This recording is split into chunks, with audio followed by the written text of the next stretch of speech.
This individual proclaimed himself as the king of the world.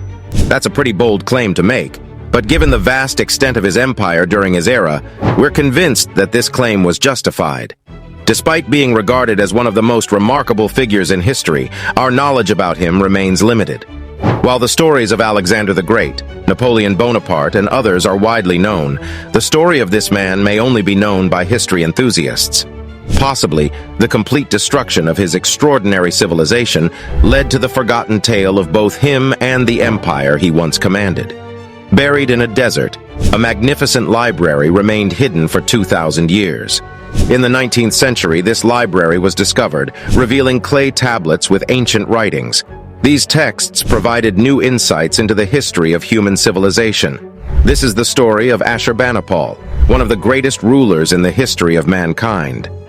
Ashurbanipal was the king of the Neo-Assyrian Empire around 668 to 627 BCE, which held the status of the largest empire in the world during his reign. Its vast territories extended from Cyprus in the west to Iran in the east, and at one point even encompassed Egypt. The empire's capital, Nineveh, located in present-day Iraq, stood as the largest city in the world. It is worth noting that during this time, Greek city-states such as Athens and Sparta were in their early stages, while Rome was merely a small settlement. We might consider fate to have played a role in elevating him to the status of one of Assyria's greatest kings. It was not his destiny from the outset to lead Assyria, as he was not the oldest son. The opportunity arose when his elder brother, the designated heir, passed away.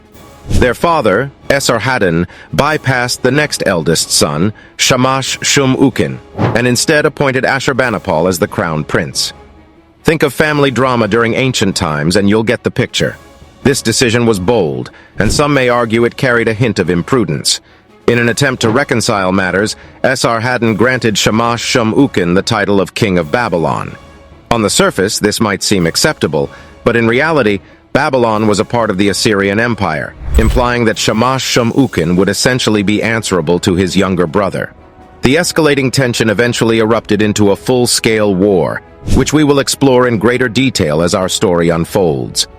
Upon being appointed as the crown prince, Ashurbanipal commenced his preparation for kingship. His training encompassed various aspects, including mastering royal protocols, acquiring crucial military expertise, and receiving instructions in scholarly pursuits. By shadowing his father in court, he had the opportunity to observe and learn the intricate ways of Assyrian kingship. It may come as a surprise that the practice of espionage is often associated with modern times. However, even in ancient times, such as during the Assyrian era, the art of spying was already well established. Ashurbanipal, under the tutelage of his father, took on the role of a spy master, demonstrating that intelligence gathering and covert operations were not exclusive to contemporary periods. Through this clandestine endeavor, he gathered valuable information and compiled intelligence reports. This not only enhanced Ashurbanipal's comprehension of the vast empire, but also allowed him to identify potential adversaries. As a component of his military education, the youthful crown prince received instruction in driving chariots, equestrianism for cavalry riding, and the mastery of archery. Additionally, he acquired the skill of lion hunting, which held a prominent place as a royal sport in Assyria. While this practice may appear harsh by contemporary standards, the act of slaying lions symbolized the king's capacity to safeguard his kingdom from all untamed and perilous elements in the world. If this would still be the prevailing standard today, it is highly likely that only a few would willingly step forward to become our leaders. Despite Ashurbanipal's significant popularity among his people, he was pretty ruthless when it came to his enemies. An illustrative account of this is his degrading punishment of a defeated king, where he inflicted the humiliation of securing a dog chain through the vanquished ruler's jaw and confining him to a dog kennel. This act, even by the standards of the ancient world, stands out as particularly brutal and inhumane. During the reign of Ashurbanipal, the Assyrian Empire reached the pinnacle of its power and territorial expansion. Controlling vast swaths of land stretching from the Mediterranean to the Persian Gulf and from Egypt to the borders of Iran, The empire exhibited immense cultural and regional diversity.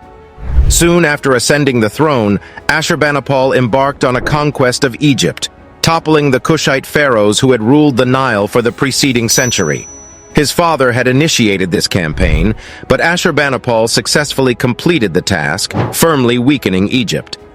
Ashurbanipal's father had previously ousted Pharaoh Tantamani from the capital city of Memphis, appointing Necho I as the new pharaoh. However, when Esarhaddon withdrew and passed away, Tantamani returned and recaptured the city. In 663 BC, Ashurbanipal led his army back to Egypt, aided by an Egyptian prince named Psamtik I, and together they permanently expelled Tantamani. As a reward, Psamtik was installed as the new pharaoh, establishing Egypt as an Assyrian vassal state for a period of time. When the state of Elam, a kingdom situated in present-day southwestern Iran, dared to revolt against Assyria, Ashurbanipal ruthlessly crushed their uprising. The Elamites had long posed a challenge to Assyrian dominance in the region. Ashurbanipal's campaign against Elam showcased the military might of the Assyrians. Employing highly skilled chariot warriors and heavily armored infantry, the Assyrians besieged Elam's cities and fortresses.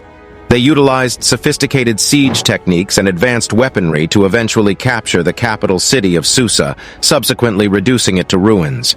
He claimed to have personally slain the Elamite king and his son with his own sword, although in truth, he remained safely within the confines of his palace during the battle.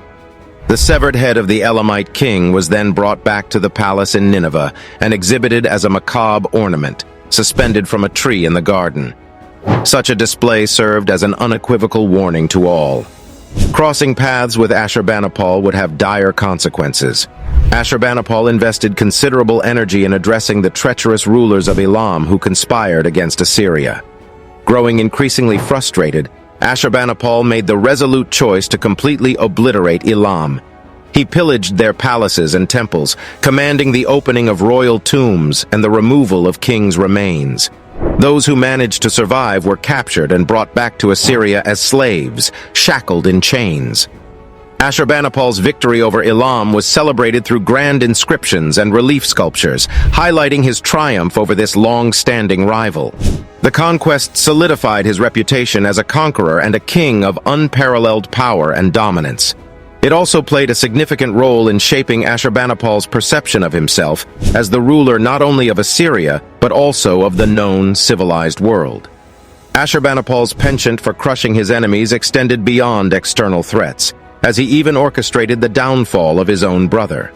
Shamash-Shum-Ukin, appointed as the king of Babylon, eventually grew tired of being subservient to Ashurbanipal and conspired against him. Forging alliances with other dissident factions within the empire, his older brother seized control of disputed cities in the name of Babylon. Once Ashurbanipal uncovered the conspiracy, he laid siege to Babylon, a grueling undertaking that endured for 2 arduous years. During this time, the city endured a profound period of hardship and agony. Ultimately, Ashurbanipal's brother perished within his burning palace, choosing death over capture, while his co-conspirators met their demise. Amidst his pursuits of conquest and hunting, Ashurbanipal surprisingly nurtured a deep fondness for scholarly endeavors. Setting himself apart from other kings, he possessed the rare ability to read and write. He took great pride in his scholarly prowess, proudly depicting himself in palace reliefs with both a stylus, a writing instrument, and a sword fastened to his belt. Ashurbanipal recognized the power of both the pen and the sword, showcasing his proficiency with both. Furthermore, Ashurbanipal undertook the monumental task of establishing the world's first methodically organized and cataloged library. His ambition was to possess a copy of every significant book, driving his agents throughout the empire to gather knowledge from far and wide. Assyrian literature predominantly took the form of clay tablets, inscribed with cuneiform script composed of small wedge-shaped symbols rather than the modern concept of paper books. The extent of Ashurbanipal's collection was vast, encompassing hundreds of thousands of tablets, with approximately 30,000 of them now residing in the British Museum. For more than 2 millennia, Ashurbanipal's library lay concealed beneath the engulfed ruins of his palace, its existence obscured from the world. The initial discovery of fragmented and dispersed remnants of the library took place in 1849, and these invaluable artifacts now reside within the collections of the British Museum. Since their unearthing, scholars hailing from various corners of the globe have devoted themselves to studying these fragments. It is through these texts that much of our understanding of Assyrian culture has been gleaned, shedding light on a civilization that had been shrouded in mystery for centuries. Within Ashurbanipal's collection reside notable literary works, including the Epic of Gilgamesh, regarded as one of the oldest known pieces of literature worldwide. Of particular significance was the portion inscribed on the Flood Tablet, which recounted the tale of the Great Flood. Prior to its discovery in the library, this narrative was solely familiar through biblical accounts. Ashurbanipal held his reign from the magnificent city of Nineveh, serving as his royal capital. The Assyrian kings were renowned for their grandiose architectural endeavors, and Nineveh underwent a remarkable transformation under the guidance of Ashurbanipal's grandfather, Sennacherib. The city's vastness and opulence left the ancient world in awe. Throughout much of his rule, Ashurbanipal governed from the illustrious palace without rival, designed with the intent to captivate all who beheld it. The entrance to the palace boasted imposing gateways flanked by colossal lamassu, winged bulls with human heads. These extraordinary beings provided a protective presence for the king, guarding against malevolent supernatural forces. In addition to the magnificent edifices, the Assyrians found great satisfaction in their regal gardens, which provided an awe-inspiring spectacle for visitors. These meticulously tended gardens were transformed into a perennial oasis, adorned with a wide variety of plant species, through the extensive network of canals that stretched an impressive 50 kilometers into the mountains. In recent times, a theory has emerged suggesting that the fabled Hanging Gardens of Babylon, one of the renowned seven wonders of the ancient world, may have, in fact, referred to the gardens of Nineveh. It is possible that subsequent writers mistakenly conflated the two cities of Nineveh and Babylon. Regardless of this debate, Ashurbanipal's gardens undeniably exhibited a captivating and exotic splendor. Despite his formidable nature, he willingly assumed the responsibility of gathering plants from diverse regions within his empire, returning them to his capital city to enhance its botanical splendor. While ample information exists about the life of Ashurbanipal, the circumstances surrounding his demise remain shrouded in mystery. Prior to the archaeological breakthroughs of the 19th century, Ashurbanipal was primarily known through later writers as Sardanapalus, a figure who became the subject of romanticized depictions as the final king of Assyria. According to one Persian account, it is suggested that Ashurbanipal perished within his palace, choosing to immolate himself alongside his concubines, as well as his amassed wealth of gold and silver, when Nineveh fell to his adversaries.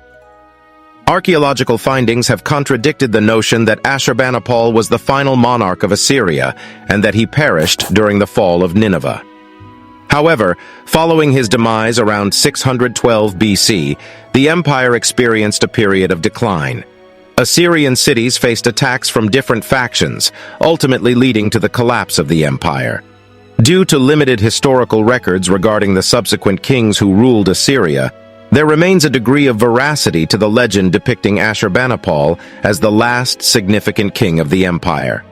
If there's a single lesson to be learned from Ashurbanipal's tale, it is that no matter how mighty one may be, eventually one will experience a downfall. Therefore, there is no harm in embracing and practicing humility. What are your thoughts about this? I hope you like our story. Until the next one.